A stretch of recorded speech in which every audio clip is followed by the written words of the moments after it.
We'll hear argument this morning in Case 22-888, Rudisill versus McDonough, the Secretary of Veterans Affairs. Mr. Saitlin? Mr. Chief Justice, and may it please the Court. In Section 3311 of the Post-9/11 GI Bill, Congress awarded veterans who served after the September 11th attacks with an entitlement to wartime benefits befitting their wartime service. In Section 3327 of the same Act, Congress created a generous benefits coordination regime wherein veterans who had earned peacetime Montgomery benefits with post-9/11 service could trade the unused portion of those Montgomery benefits for post-9/11 benefits. My client has no interest in trading his Montgomery benefits for his post-9/11 benefits, so he has no use for the 3327 election regime. Rather, petitioner is invoking his statutory entitlement under 3311 to cash in his second period of service for post-9/11 benefits. That second period of service is only eligible for post-9/11 benefits. It's not eligible for Montgomery benefits, so there's nothing for my client to coordinate. Now, the VA concedes that my client has, in fact, earned a statutory entitlement under 3311 to cash in his second period of service for wartime benefits. But the VA takes the position that Section 3327's May Elect clause revoked that entitlement until he uses up or exhausts the Montgomery benefits he earned from his first period of service. But with all respect, a May Elect clause is simply not how Congress revokes clear statutory entitlements, and certainly not in the Byzantine manner that the VA suggests. Further, the exhaustion requirement that is the linchpin of the VA's interpretation finds no grounding in the statutory text and produces absurd results, such as punishing veterans with less wartime benefits for simply having served the nation longer. Finally, the VA's effort to turn a regime plainly designed to help a category of veterans into a punitive regime punishing long-serving veterans has numerous contextual problems, including making 3322's concurrent usage bar surplusage. I welcome the Court's questions. You make it seem as though the election mechanism doesn't play much of a role in determining whether or not petitioner is able to get the second set of benefits under the 9/11 benefits. I thought that the 3327 requires election, but it also has limitations. You also seem to agree in your brief that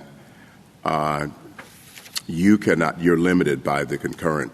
You could not have the 9/11 benefits and the Montgomery benefits simultaneously, right? That's correct, Your Honor. But you also you seem not to think that the coordination provisions apply. So A applies, right? So 332A applies because it says a shall elect. So okay, but then you say D doesn't apply. So the D says that coordination shall be governed. And our submission is that we are not coordinating. Well, so what are you? I mean, you have a second set of benefits. I thought the whole point was to have the benefits, if you qualified for two, it is coordinated. No, Your Honor, we're just using. And I think my friends on the other side say we would not be coordinating if we first used our Montgomery benefits and then exhausted our Montgomery benefits and then thereafter used post-9/11 benefits. I fail to understand how simply using post-9/11 benefits is coordination. I know, but you admit that you can't have them simultaneously. If you say you qualify for them and you have a separate entitlement for them, then why can't you use them concurrently? Because 3322A specifically says you can't use them concurrently. So then why aren't you limited by 3322D? The 3322D is not a limitation. All it is a cross-reference coordination provision. And my friend at the VA admit that provision itself doesn't act as a limitation. Further, that provision can't possibly do the work here. I mean, most of the sections listed as needing to be coordinated under 3322D aren't even referenced in 3327. Let me ask one final question. Kind of you say that you are entitled to separate benefits. What if, rather than petitioner having separate tours in the military, he had one continuous tour for a decade or so? would you still have the same argument? Absolutely the same argument. When I'm talking about separate periods of service, I mean a period long enough to qualify for Montgomery benefits, which is 2 or 3 years. And if you have a period thereafter, that's after 9/11, then that gets you a 3311 entitlement. Mr. Saitlin, I've come up with an analogy that I am using in my own mind to think about your argument and the way that you're looking at the statute. And I hope you can tell me whether or not I'm right about this. All right, so the two benefits programs, the Montgomery program and the post-9/11 program, are like two different color baseball caps that service members can earn. The Montgomery benefits are a red hat that a service member is entitled to receive for a qualifying period of service. And when they're ready, they can wear that hat for up to 36 months to get a certain level of education benefits. The post-9/11 benefits are a blue hat that a qualifying service member is entitled to receive, and they can wear that hat to get a different level of benefits for up to 36 months. The law says that the member can earn more than one hat. This is what you were just talking about with Justice Thomas, for separate periods of service, but the two hats can't be worn at the same time. That's correct. You have to do one or the other.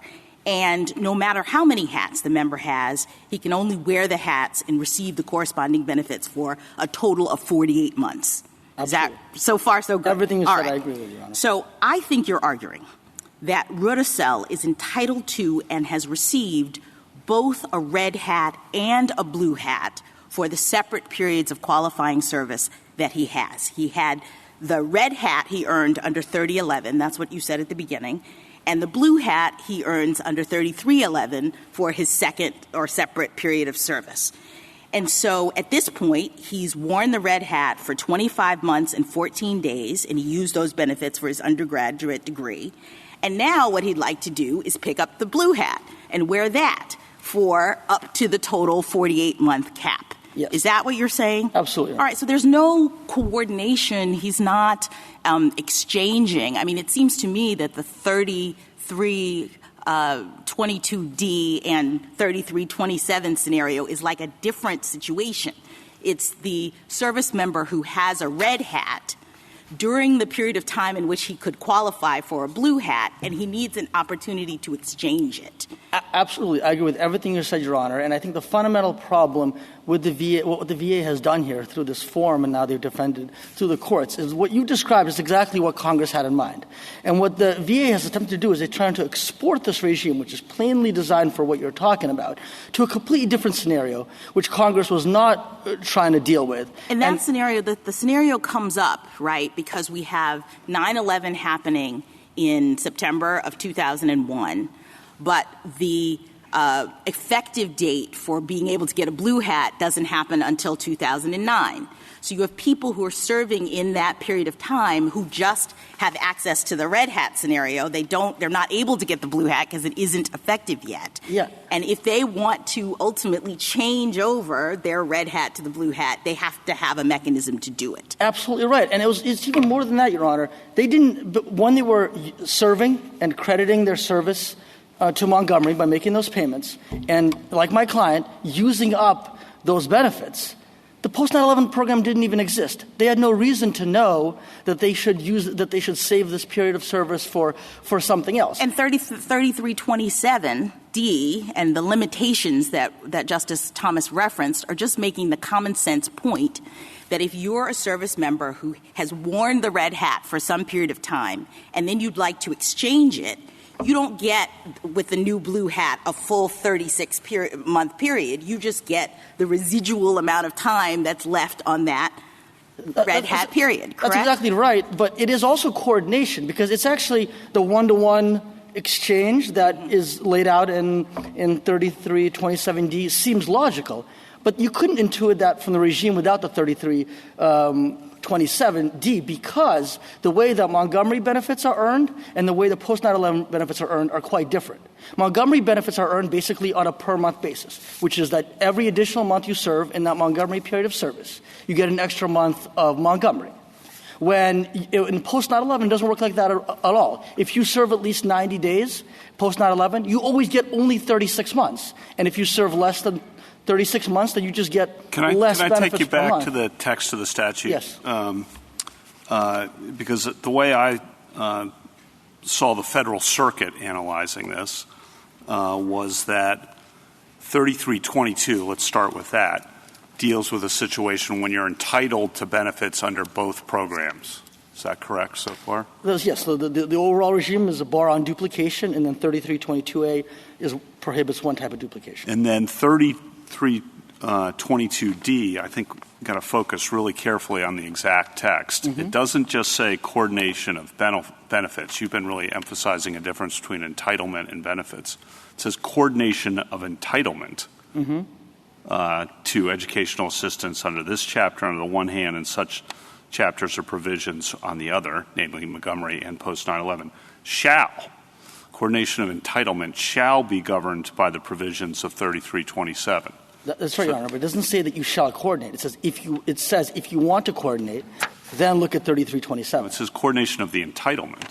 Right, but if you don't want to coordinate your entitlement, you just want to use your entitlement. And my friends would concede that if we just did... Well, I don't think you can, because there's a bar on using both simultaneously, there has to be some coordination, is what the statute says. Coordination of entitlement shall be governed. Well, that's certainly not my friend's position. They say that if we first used our Montgomery benefits, and then for 36 months, and then used our post 9/11 benefits... Because at that point, once you've used up your Montgomery benefits, they're totally used up. There's nothing to coordinate at that point. But wouldn't you be coordinating at the first step? Because at that point, you would have been using when you have two benefits. But I also think... They say you're funneled then into 3327 as necessarily, and if you get into 3327 and you still have some Montgomery benefits that are unused, you are bound by 3327 D2A then. Well, what they say is that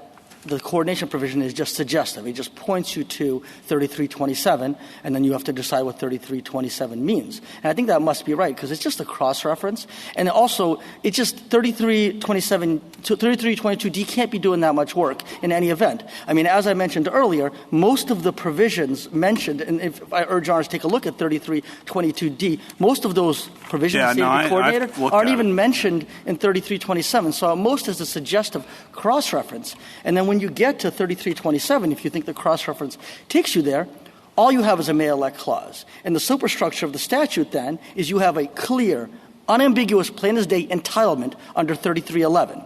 So the question for the court is whether a may elect clause, which is at best an oblique way to say something. The point is, I think you have Montgomery. You have entitlement to Montgomery, you have entitlement to post 9/11. You're pointed to 3327 by 3322D. Stay with me so far. I know you disagree with that. But when you get to 3327, then you can elect to go post 9/11, or you could stick just with your Montgomery. Those are your two options. With respect, nothing in 3327 says that second thing. What it says is you may elect. And then it doesn't say any penalty for declining to elect. So what happens when you have a plain as day statutory entitlement under 3311, plain as day, but then you don't make an election under 3327? They must be saying that the may elect clause is an implicit revocation of your 3311 entitlement. And I would respectfully suggest that is just not a linguistically possible and certainly not a natural way to revoke an entitlement. If you look at 33... It's not a revocation of your entitlement. After you use up your Montgomery, the thing that caps you is the 48-month limit. Right. And so what 33... Correct. So you still can get your post 9/11 after using up Montgomery. What 3311 and 3312, which is the sister provisions, say is that the entitlement in 3311 is subject to the 48-month entitlement. It does not say that that entitlement is subject to making a 3327 election. And I urge your honors to look at 3312 for that. And so, again, the structure of our argument is as follows. If you have a plain as day statutory entitlement under 3311 and you have a voluntary may elect clause, it is just not a natural or sensible reading of a may elect clause which doesn't impose a penalty for declining to elect to say that that implicitly revokes a plain as day entitlement. It may make – I'm sorry? I was just going to say it may make some sense in what they probably envisioned was the normal situation where you had the overlapping benefits on the basis of continuous service. But I'm not sure it makes much sense in the situation that you have where the benefits are earned because of separate periods of service. In that situation, I suppose you're saying you've got two completely distinct benefits, and you can choose whichever one. You've earned both of them. You can choose which one you want to collect benefits under. Absolutely, Your Honor. It makes absolutely no sense. The exhaustion requirement that Justice Kavanaugh was talking about is as absurd a requirement as you could ever imagine in a statutory scheme dealing with veterans. Think about it. When my client came to the VA and said, I want to have about 23 months of post-9/11 benefits, they said you can't have that because you still have a bunch of Montgomery you have basically 10 months of Montgomery benefits left over. Which is what the statute says in 3327. Except I don't see an exhaustion clause in 3327. Right, but what if my client had served shorter in that first period of service, Your Honor? What if he had served and gotten a hardship discharge such that he'd only earned 25 months of Montgomery, so gave less time to the nation? Then under the VA's position, my client would be entitled to the whole 23 months of post-9/11 benefits. It is hard to imagine a regime more absurd than that, than a veteran gets less benefits for serving more. The Congress establishes a more generous new program that you can switch into, but it's not infinitely generous in the sense that you get more monthly benefits, but if you had unused Montgomery, you get more in monthly benefits under the post-9/11, but if you had unused Montgomery, you can only use the post-9/11 up to the 36 months that you had originally. But, Your Honor, that's just assuming you're always going to have 36 months of Montgomery. It's possible to have 25 months of Montgomery. And the way their statutory regime works is if you have less months of Montgomery because you served less, you got a hardship discharge or whatever, you suddenly are entitled to more wartime benefits. And so it is a punitive penalty for giving more time to the nation. It's hard to imagine a regime serving veterans, trying to encourage longer service. I don't think I agree with penalty, but let me ask one question. If we conclude that 3327 is the exclusive way for someone entitled to Montgomery to switch over to post-9/11 benefits, okay, so I know you disagree with that, but if we conclude that 3327 is exclusive, do you then lose? That assumes the entire argument exactly. away. I'm just making sure. That assumes I understand that a 3327 election is the only way that one can invoke their statutory entitlement in 3311. It's absolutely nothing in the statute says that. There seems to be an assumption that you would have to switch in order to be able to get the 3311 benefits that you were separately entitled to because of your separate period of service. That's the part where I'm getting lost in the conversation that you had with Justice Kavanaugh. It seems to me, as I said at the outset, that if you have two separate periods of service, you are entitled to two separate benefit packages. Isn't that historically the way it was in the GI Bill? Absolutely, Your Honor. All right. And there was no historical circumstance that would, absent any specific language, say that you had to complete entirely all of one before you decided to invoke the other. They were entitlements that you had because of your service. Absolutely right. No, it's never done that before. It wouldn't make any sense to. Why would Congress be enacting a regime where in the statutory findings say those Montgomery benefits, they're outmoded? We want to reward wartime service with wartime benefits. And then through these implications, through a vague cross-reference to a coordination clause, say that, no, what we really meant in a bait and switch is you've got to use up all 36 months of those benefits that we just said in our statutory findings are outmoded before you can get to the benefits that we're really enacting this bill to Mr. Seidman, is your argument dependent on the idea that you're not coordinating entitlement? It is not dependent on that. All the coordination clauses is a cross-reference to 3327. Our superstructure of our argument is, as I've said a couple of times, is that you have a plain-as-day entitlement under 3311. Well, I know that you have a plain-as-day entitlement in 3311, but if you're coordinating entitlement, I guess that, it's, at certain points I took you to be saying, well, we're just not coordinating entitlement. But if you are coordinating entitlement, shall be governed by 3327. 3327 doesn't make the kind of distinction that you're making between veterans with one period of service and veterans with multiple periods of service. So how do you get out of that, if not by saying what I took you to be saying at some points, but I didn't realize, I didn't take this from your brief, that you're not coordinating entitlement. We are absolutely not coordinating entitlement. We're just using... Okay, so your argument does depend on that, the idea that you're not coordinating entitlement. I do not believe that either side of this case has said that 3322D resolves this case. Certainly, if we win on coordination, we win the case. But even if Your Honors think that we lose on coordination, it's still the case that a may-elect clause is not a natural or linguistically, I say, possible way to revoke a statutory entitlement. I see. So you're saying that even if 3322 does direct people in your client's position to 3327, you still win because this is not a mandatory provision? Yeah, because it doesn't say it's a revoking an entitlement. And I also How think does that compare with other statutory provisions where Congress did use shall elect? And I think they did that in 3322A elsewhere and 3033A. Yeah, I mean, I think the difference between shall and may is critical here. I mean, it's telling the veteran that you don't have to elect. And it's not giving any penalty for not electing. And what do you do in your interpretation with the fact the statute in both places references as of August 1st, 2009, I think? I think ourselves and the VA agree that that's just the effective date. Is that the effective date, or does that suggest something about what's being coordinated here, a single period of service? Certainly it could be suggestive of that. You know, in thinking through that interpretation, it does lead to some weird outcomes that are hard to think Congress was intending to do, but certainly if Your Honors read it that way. Well, it just seems to me awkward that we would read that out of the statute altogether rather than perhaps as a clue that what Congress was up to was trying to deal with, as Justice Jackson said, those members who, as of that effective date, had some pre-existing Montgomery benefits that they wished, that they chose to elect, may elect, to turn into 9/11 benefits. Certainly that reading would benefit my client. And it is a very sensible reading of the statute. Of course it is. No, but I would cautious the court, if the court is going to rule for us, invoking that rationale, because it would have unfortunate collateral consequences for veterans who had those 2 periods of service after the effective date of the post-9/11. Yeah, that would be I understand that, but that would create negative consequences for a lot of people. I understand that. It would that particular reading would because then people would have to guess.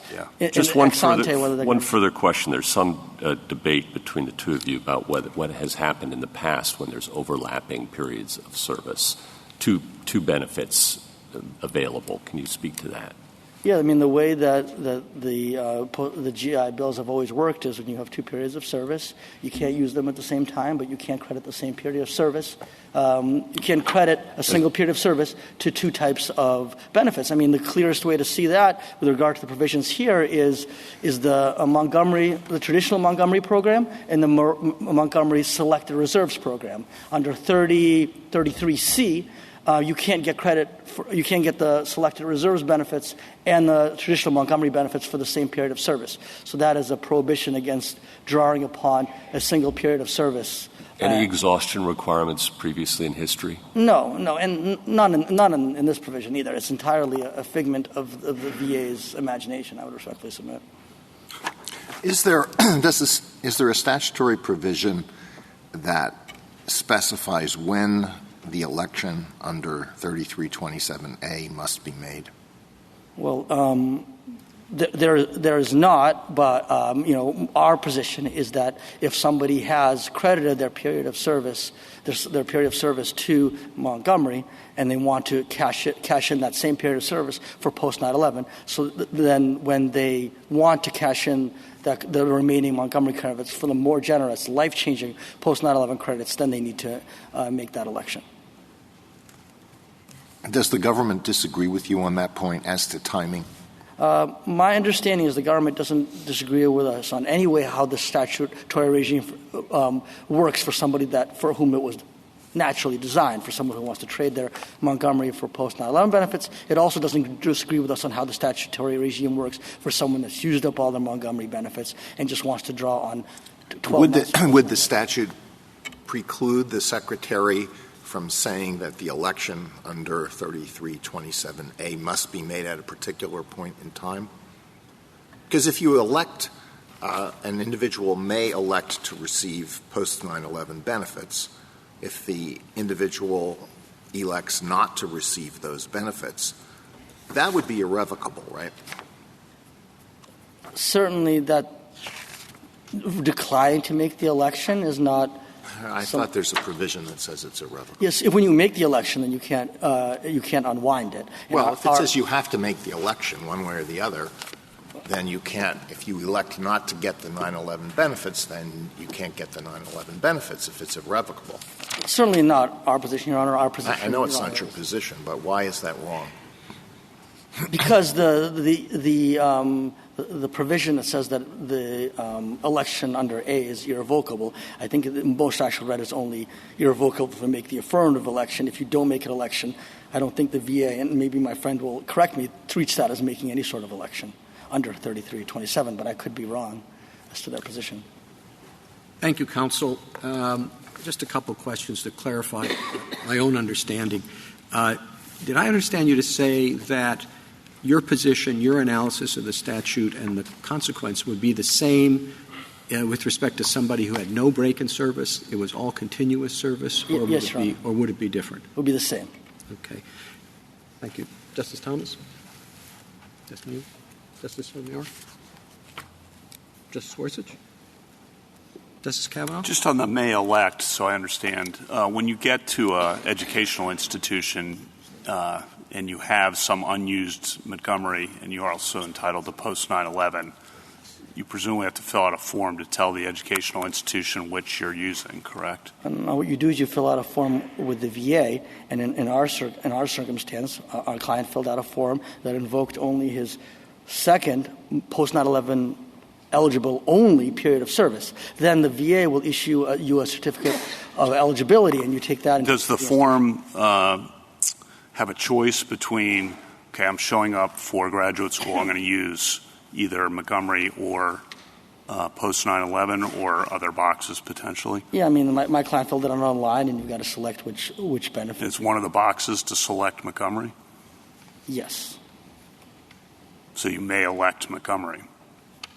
Yeah, and that would be an election under 3322, which you have to make so that pursuant to the concurrent use. Because if you're going to claim veteran benefits, you're going to have to elect one or the other to get the school, to get the benefits for the educational institution. Right, and that election is mandatory under 3322A. The 3327 election is not mandatory. Mm-hmm. Okay, thank you. Justice Barrett? I just have a clarifying question. You pointed out that no prior GI bills have worked this way. Did any of the prior GI bills deal with overlapping periods of entitlement? Well, certainly the Montgomery traditional, the Montgomery Select Reserve overlap, which is why you had 33C, and there's no exhaustion requirement or anything like that. There's also not GI bills, but pre the original World War II era GI Bill, there were benefits that could be earned under the same period of service that then made you eligible for the more generous for original GI Bill benefits, and there was no exhaustion requirement there. But this particular situation where you have, these two, like the Montgomery and the post-9/11, where you have an entitlement, your client's situation, are you saying that it arose before on this other Montgomery? It did not, but I will also say that my client's first period of service largely was before the period after 9/11, and a lot of folks who are governed by their regime are... Well, I was just asking about the history of the way the prior GI bills work, because you pointed out it would be unusual for this one, given that Congress didn't have this exhaust or forfeit requirement in the other regime. So I was just wondering how analogous this was, but I think you answered that. For the main GI bills, they're not overlapping, but for the subsidiary reserve ones and other programs, certainly there are overlapping, and there's never been a requirement that you use up the meager benefits to get the good benefits. Does Jackson? So there were a couple of questions about coordination, and I thought the point of coordination was the swap. And I think that the text sort of bears that out, because if you look at 3322D, you're beginning with a person who has Montgomery benefits or some other types of benefits, and it's as of August 1st, and I think take Justice Gorsuch's point that might be relevant to identifying the people in this particular situation.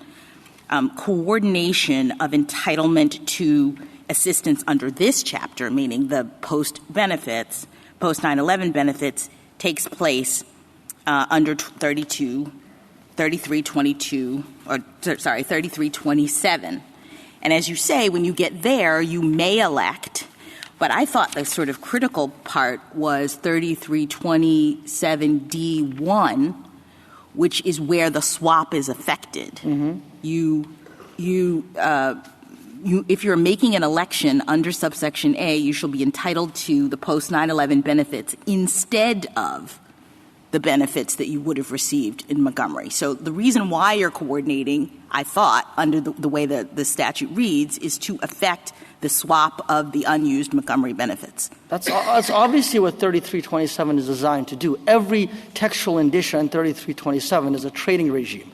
The entire argument my friends come up with is fitting a square peg into a round hole or vice versa. It's because you don't need this to get your entitlement to the post-9/11 benefits because you had those already at 3311. Exactly. You're only coordinating to make a swap, right? Exactly right. All right. Thank you, counsel. Mr. Suri? Mr. Chief Justice, and may it please the Court, I think the crucial question in this case is whether Mr. Rudisill was required to elect post-9/11 benefits in order to receive them. So I'd like to begin by discussing who does and doesn't have to make an election in order to receive post-9/11 benefits. A person who's entitled to benefits under only one program doesn't need to make an election. He can just apply for the benefits and receive those benefits. An election is a choice between multiple programs, and if you're covered only by one program, there's no choice that needs to be made.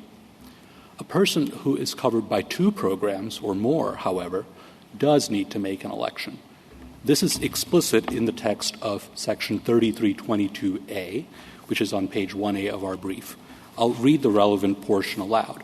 An individual entitled to educational assistance under this chapter, that's post-9/11, who is also eligible for educational assistance under Chapter 30, that's Montgomery, then goes on, shall elect under which chapter or provisions to receive educational assistance. In other words, if you're eligible for both Montgomery and post-9/11 benefits, you must make a choice. You can elect post-9/11 benefits or you can elect Montgomery benefits. And if you elect post-9/11 benefits, that election would be made under 3327, triggering all the consequences that 3327 specifies. 3322D reinforces that command. It states that entitlement must be governed. Coordination of entitlement shall be governed by 3327. And that makes it quite clear what 3327 is doing. It means that if you're eligible for both Montgomery benefits and post-9/11 benefits, 3327 is the provision you go to combine those two programs. And that's consistent with how the Federal Circuit applied this provision, and therefore its judgment should be affirmed. Where do you statutorily peg the exhaustion requirement? The exhaustion requirement arises from the fact that someone who is covered by only one program doesn't need to make an election in the first place. So it is a consequence of 3322A and 3322D. Someone who has exhausted his Montgomery benefits and has only post-9/11 benefits remaining is covered by only one program and therefore wouldn't need to make an election in the first place. Mr. Suri, I don't understand your reading of 3322A. It seems that your argument is turning on the supposition and the proposition that a person who has two separate periods of service and is entitled under the statute, and I assume you don't quibble with the entitlement to the post-9/11 benefits under 3311, right? So he's entitled to both Montgomery and post-9/11. You say, but he has to choose, as though he is not allowed to cash in or take advantage of both. So first of all, is that reading coming from 3322A, as you've said? Yes. All right. But I didn't hear you necessarily to read the entire section, which seems to me to cast a different light. When you say an individual is entitled to educational assistance under this chapter, this is the beginning of 3322A, it goes on to say may not receive assistance under 2 or more such programs concurrently, comma, but shall elect in such form as the Secretary under which chapters to receive additional educational assistance. It seems to me the prior reference to concurrently is doing a substantial amount of work to explain that you can't get them at the same time, but you'll need to elect which one you want to get at which time.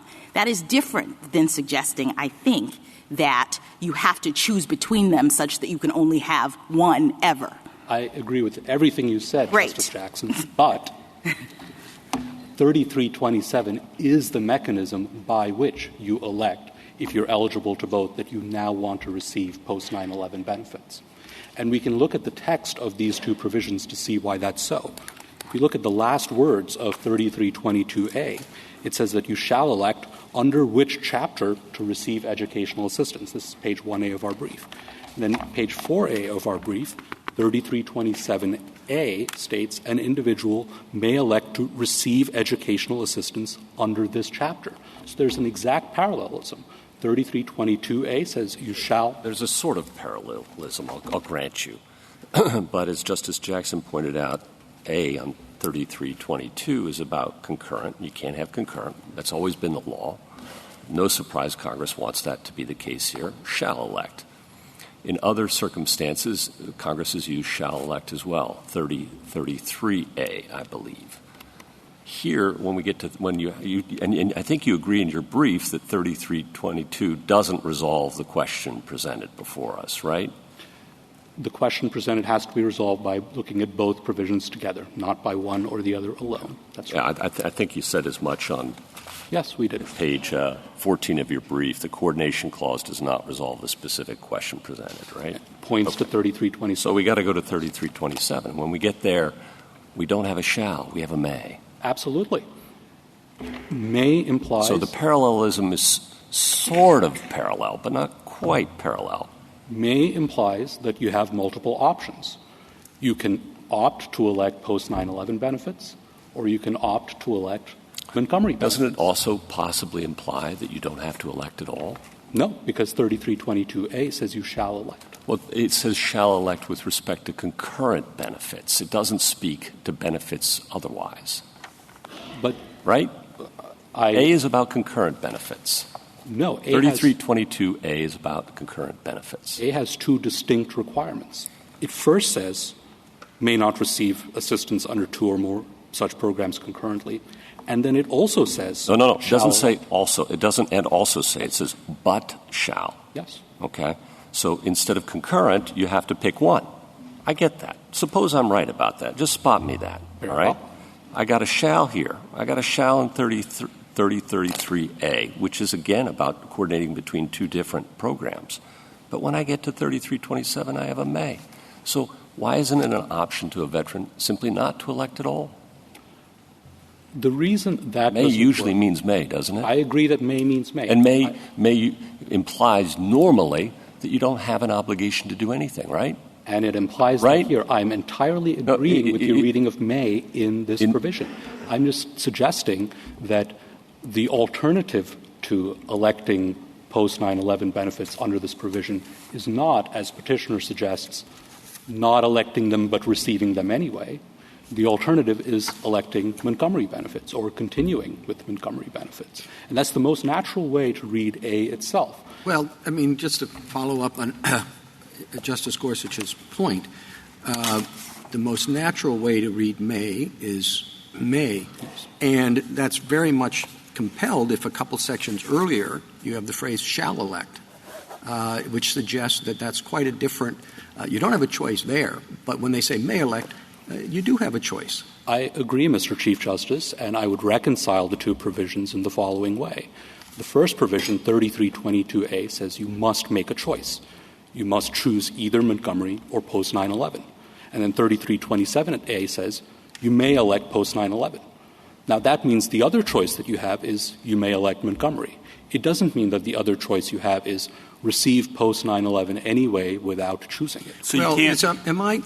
I know there must be something wrong with the way, at least on this point, because it doesn't make any sense. But the reason that the petitioner here has this particular difficulty is that he served an additional tour of duty after 9/11, in addition to what he had served before 9/11. Now, if you have somebody who just joined up after 9/11 for the same period as the petitioner served, the petitioner is getting fewer benefits than the person who only served one tour of duty for the same length. Because if he served just the post 9/11 for 3 years, he would get 3 years. But because this petitioner had served additionally beyond his period of post 9/11, he doesn't get the full benefit of the post 9/11 benefits. So there must be something wrong there, because that would not make any sense. The reason petitioner isn't getting as many months of benefits as the other veteran in your hypothetical is not that he is being penalized for serving 2 tours of duty.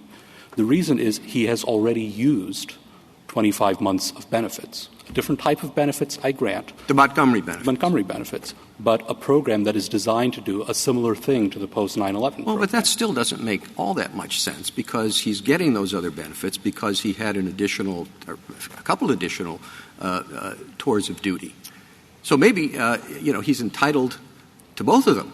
But because of this other provision there, he can't get both at the same time. But it seems to me to be a pretty raw deal to say you're going to lose. You're entitled — if you hadn't done anything other than the 9/11, you would be entitled to this. But because you served additional period of time, you don't get the whole 9/11. You've got to exhaust this other less generous plan first.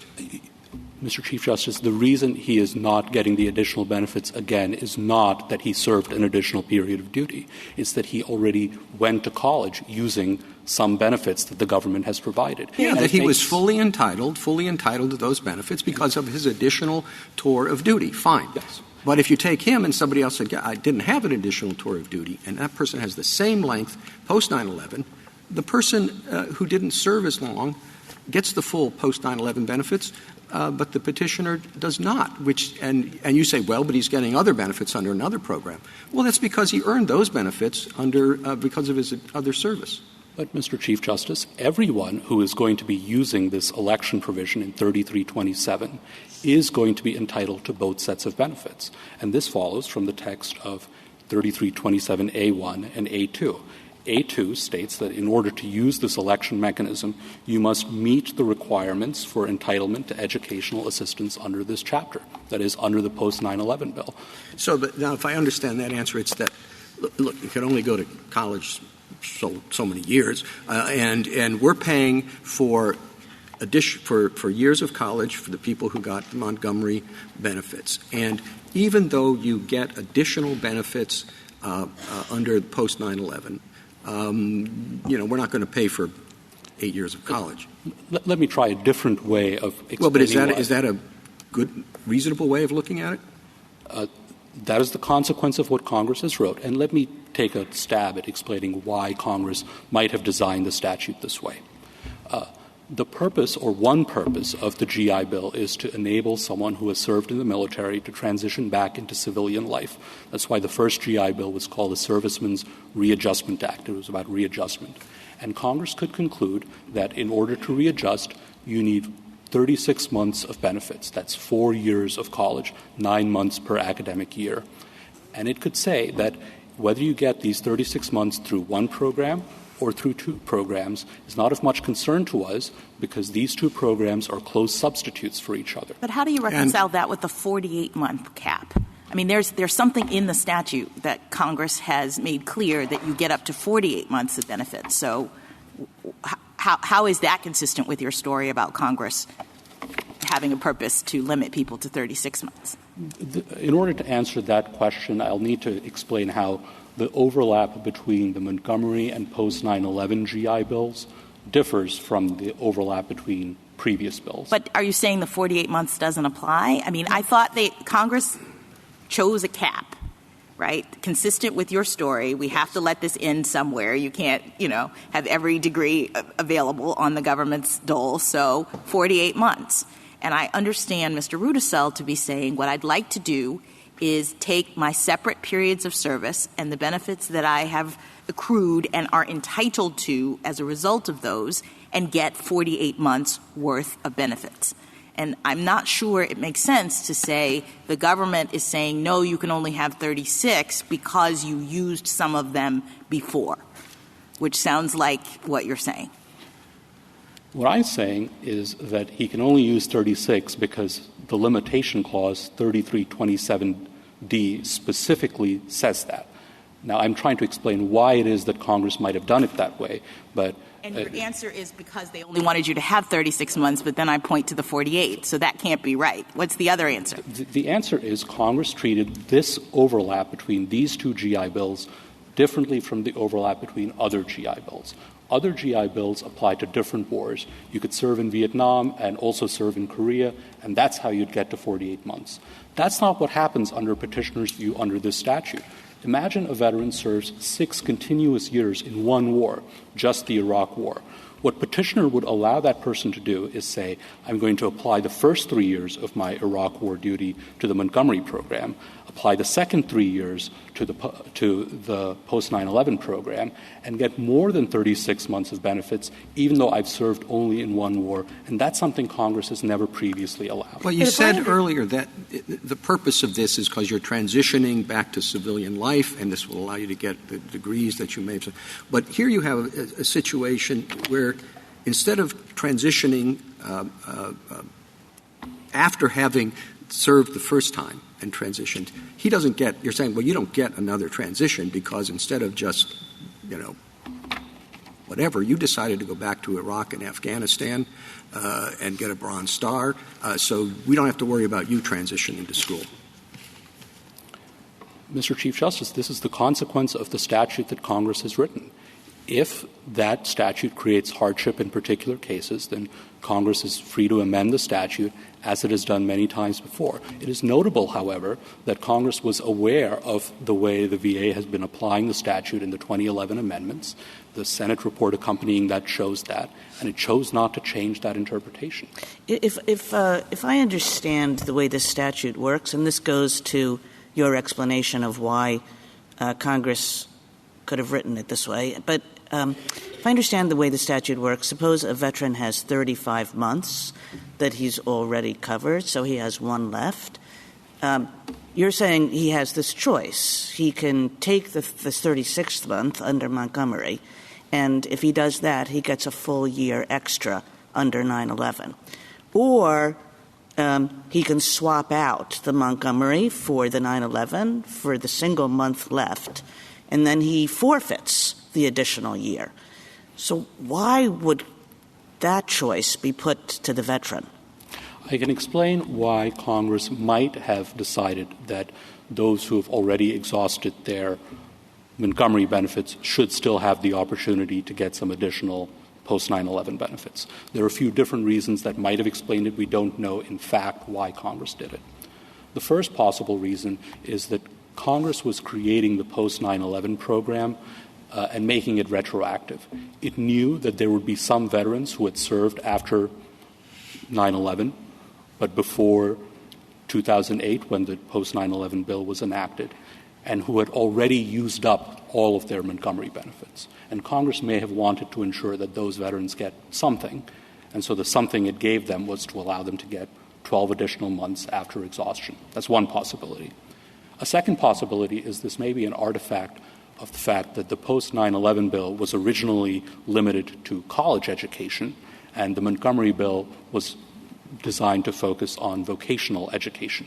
Congress may have decided that if you've used your 36 months of post-9/11 benefits to go to college, you don't need additional benefits under the program that's geared toward vocational training. But if you used your 36 months of benefits under the vocational program, then you might still want to go to college for a few years, and therefore will leave open the option of getting the post-9/11 college-related benefits. A third possibility is that Congress said, we're going to be extremely generous for those who want 36 months of benefits. We'll have this extremely helpful post-9/11 program. But for those who want more than 36 months, we'll make a trade-off. you can use the less expensive program for most of the time when you're going to college, and then you use the more expensive post-9/11 program when you're going to graduate school. This is a perfectly reasonable trade for Congress to make if it's trying to limit the overall cost of the program. The only problem with that answer, it doesn't really answer Justice Kagan's question. Her hypothetical suggested, I think, that it's irrational to think that Congress would say, if you wait and take the 1 month, you'll get 12. But if you decide to not take the 1 month and switch over immediately, that you're going to lose those 12 months. That's what's basically, I think, the irrationality. It just seems utterly arbitrary. I'll add 2 points in response to that. One further possibility is that is an unintended consequence of how these coordination provisions were written. Coordination of benefits is a very complicated enterprise, and it may be that this is just an unintended consequence of what Congress wrote. A final possibility is that we're wrong about the exhaustion rule. It may be that once you've exhausted the Montgomery benefits, you don't get additional post-9/11 benefits. But that's not the question before the Court today. The only question that's presented here is how many months of benefits Mr. Rudisill is That seems odd, doesn't it? That Congress is going to penalize a veteran who, as the other side pointed out, has served the country for a longer period of time, put himself at risk in not 1 war but 2 wars, and now we're going to deprive him of any access to the more fulsome benefits. Justice Sotomayor, no one is being made worse off. Before Mr. Rudisill went into his 3rd period of service in 2007, he had no expectation of receiving post-9/11 benefits because that program didn't exist yet. The very purpose of the 9/11 program was to ensure that he did serve. He could have retired, but he chose to stay, and there should be a benefit, which is what Congress made available to him. It is not the statutory scheme that the more periods of service you have, the more benefits you obtain. Someone could serve 3 years, 5 years, or 10 years and still get only 36 months of Montgomery benefits. Can I move on from that answer for a second? 3327H1. Yes. It's an amendment that's happened more recently. Is that amendment intended to take care of the hypothetical that Justice Kagan and I are saying is a bit irrational or suggesting might be irrational? No, that takes care of a different problem. Okay. Go ahead. And it is a crucial piece of context in interpreting 3327 because on petitioner's view, 3327 becomes potentially rather superfluous. 3322H states that you can't use the same period of service to establish entitlement to 2 different programs. You've got to credit it to one program or the other. But 3327 says that in order to make an election, you must be entitled to both Montgomery benefits and post-9/11 benefits. So you have to have eligibility for both programs, and this provision, H, is telling you you can't be eligible for both programs based on a single period of service. If you put those 2 things together, on petitioner's view, 3327 does no work at all. It doesn't apply to people with multiple periods of service because that's his theory. And it doesn't apply to people with a single period of service because H says you can't be eligible for both programs based on a single period of service. So what does H mean? What can the Secretary waive? Which election? I'm sorry. I thought you were referring to 3322H. No, I said 3327H1. 3327H states that if a veteran makes a choice that the Secretary determines is not in his best interests, the Secretary... When would that occur? That would occur as soon as the Secretary receives the election. I will note that provision does not apply to this case because it refers to elections made from 2017 onward, and this particular election was made before 2017. What is your response to your counterpart's contention that the work of 3327 is to affect the swap, and that insofar as Mr. Rudisill is not seeking to swap, it doesn't apply to him? I appreciate the chance to answer that question. I'd give a few answers to that. The first is the text of 3327A, again, page 4A of our brief. It says an individual may elect to receive. It's talking about receiving benefits, not converting benefits or swapping benefits. Second point is a structural one. No, go on to D, right? D, subject to paragraph 2 and except as provided in E, an individual making an election under A, which is what you just referenced, right, shall be entitled to benefits under this chapter instead of. So is that not doing the work of saying the reason why you're in 3327 at all is because if you're an A person who has made an election, you are seeking to convert? I appreciate the force of the point with respect to D if you look at that provision alone. But if you go back up to A, it says that in order to make an election, you have to both be entitled to Montgomery benefits, that's A1, and be entitled to post-9/11 benefits. Yeah, that's A2. I take that point, but just to follow up on my colleague's observation, D tells us what the effect of an election under A is, right? Yes. And that is swapping one benefit for the other, right? Instead of. D says that you will be eligible for the one and you will no longer be eligible for the other. I swap one for the other, right?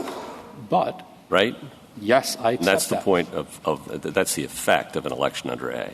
Yes, but we must also look at who can make an election under A in the first place.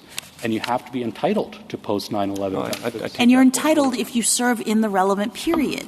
I mean, this is where the overlap is coming that I think he's identifying. This is a person who has one period of service, but that period of service is happening at a time in which only Montgomery benefits are available to him because post-9/11 has not yet been in effect. But he's earning post-9/11 because he's serving after 9/11. And the question is, will he be relegated to just having Montgomery because that was all that was available to him during this period of service? Or is there some mechanism that allows him to get the post-9/11 benefits that he's entitled to because of his period of service? And I read 3327 as doing that. Exactly right. 3327 is the mechanism for someone who is entitled to both programs to start receiving. Yeah, but not because benefits. of separate periods of service. Mr. Rudisill says, I'm not entitled in the same way. I'm entitled to these separately because I have two periods of service, not the one that is falling in the overlap. I have two, he says. And my response to that is there's no statutory text whatsoever that draws a distinction between one period of service and two in 3327 or in 3322D, the provision that points to 3327. A, you pointed to two periods of service in 3322A. 3322A doesn't say anything about periods of service either. And it's notable that Petitioner says that many provisions in this statute that say nothing about periods of service apply to him. For example, 3322A says you can't use two different programs concurrently. He says that applies to him. He doesn't say that doesn't apply to people with multiple periods of service. So he seems to be reading in a multiple period of service limitation to 3327, but not to these other provisions. And he doesn't explain the justification for that, other than potentially it would be a fairer or more sensible scheme. And he may be right about that, but this is not the forum for that debate. Thank you, Counsel. Justice Thomas? Justice Alito? Do you know how many veterans are affected by this question? We don't know exactly. The best estimate that we have is that it could be up to 30,000 veterans who potentially would be affected. That is, individuals who fall into the same multiple periods of service and have already used some Montgomery benefits category. That doesn't mean, however, that all of them have plans to go to graduate school or all of them would use the benefits that would be available. When a veteran enrolls in a college program and fills out the form to get benefits from the VA, if that veteran asks for Montgomery benefits, does that constitute an election not to receive the 9/11 benefits? that constitutes an election to receive Montgomery rather than post-9/11 benefits. But to respond to a question that you posed to Mr. Saitlin earlier, if I may, that election is not irrevocable. The only election that's irrevocable is the election of post-9/11 benefits, and that follows from the text of 3327I. Okay, thank you. Justice Sotomayor?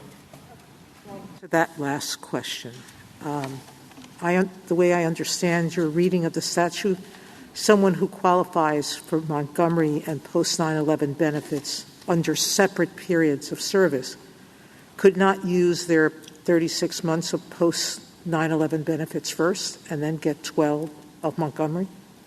That is prevented by a different provision that we haven't talked about yet, which is 3327D1, which states that once you've elected post-9/11 benefits, you're no longer eligible for the Montgomery benefits.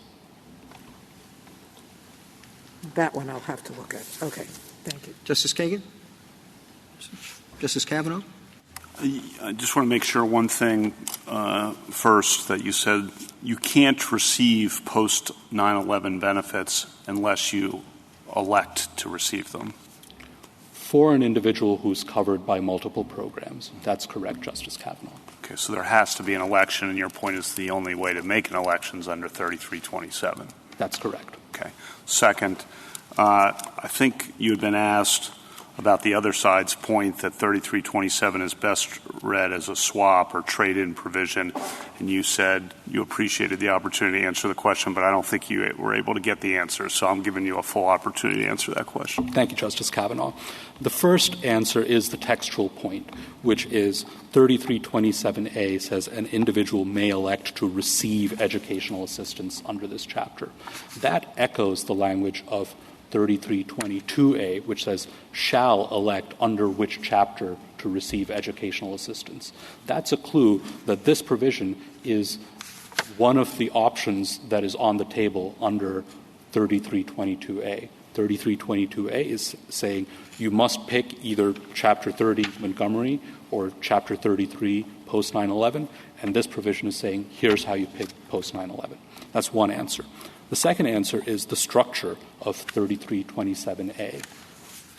It applies only to individuals who are eligible for both programs.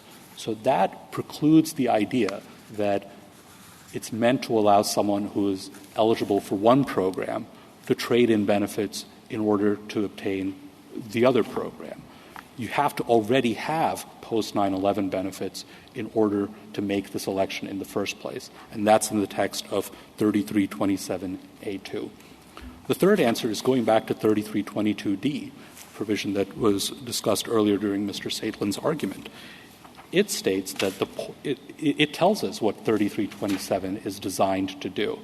It states that an individual must coordinate entitlement under 3327. It doesn't say that an individual can convert entitlement under 3327. It's notable that in Mr. Saitlin's brief, he resorts to phrases such as the veteran has no need to coordinate Montgomery benefits into post-9/11 benefits. That's not a normal usage of the word coordinate. You coordinate one program with another program. You don't coordinate or convert one program into another program. So those are the textual reasons that the most important textual reasons that 3327 can't be about swapping. How much significance, if any, is there that it says coordination of entitlement and not coordination of benefits?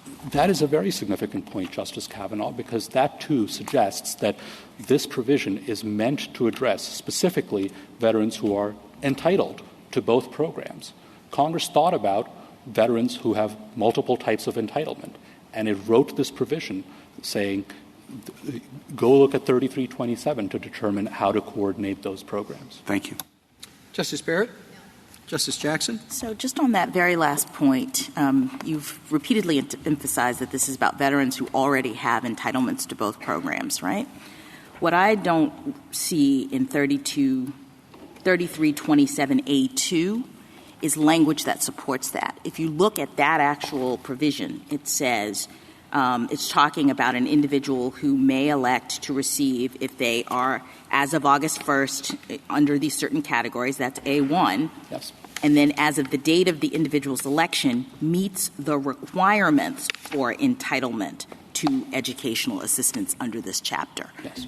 So the language there is not is entitled or already has been entitled. It seems to be suggesting that if you're one of these people who meets the entitlement, then you can go on, as Justice Gorsuch points out, to D, which tells us what happens, that you can exchange.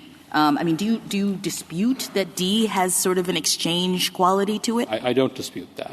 So what's it doing if not the swap? I'll say a couple of points in response to that. The first is the only way to be entitled to post-9/11 benefits is to meet the requirements for I appreciate, but Congress doesn't use superfluous words when we interpret a statute. If it says meets the requirements, it's doing something different, presumably, than you are entitled, which is the way you're reading it. I think that's giving the drafters of the statute a little too much credit, Justice Jackson. All right, so what is D doing if not the swap?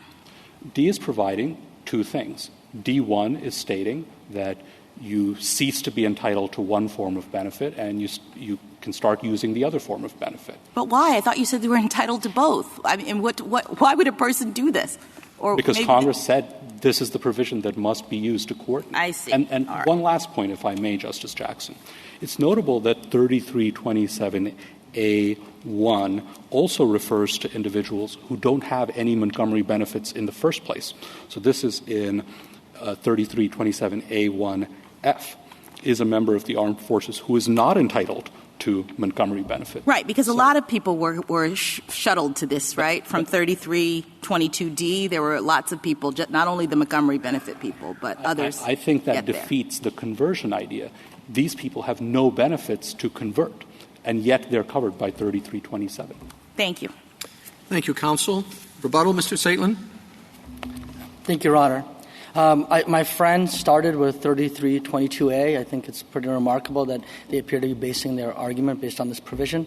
That the election in 3322A is a mandatory election, which is clearly in service of the concurrent usage bar. It's doing completely different work than 3327. It is identical to the election mechanism in 33A. And my friend doesn't say that somehow shuttles somebody into 3327.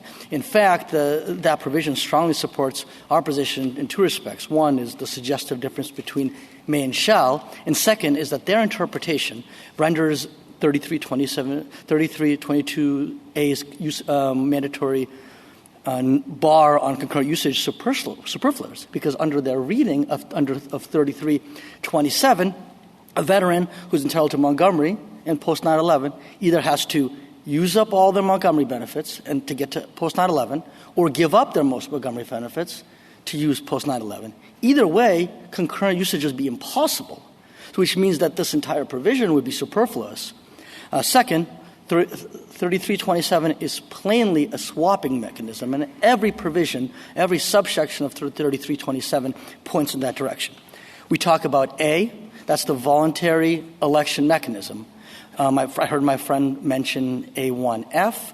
That provision serves absolutely no function under his exhaustion view because that person has no Montgomery benefits to exhaust.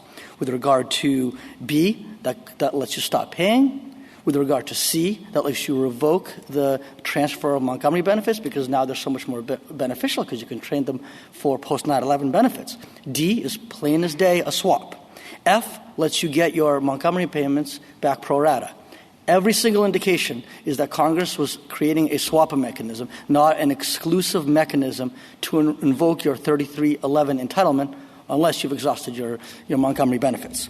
3, the number of veterans impacted. My friend says 30,000. That's just plain wrong. It's north of 1 million, and that's because their interpretation doesn't just cover those that are on 3327D2. It also covers those that would be spit into 3327D1, which is how you get over 1 million.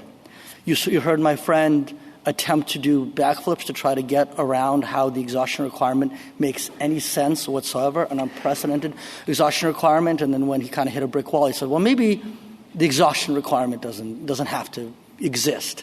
Well, that just would put the VA into even more absurd land, where veterans who served before 9/11 used up all of their benefits, Montgomery benefits before 9/11, then felt the call after the September 11th attacks, would be entitled to no post-9/11 benefits whatsoever. That's even more absurd than the absurd exhaustion concept. And then I will close on the following.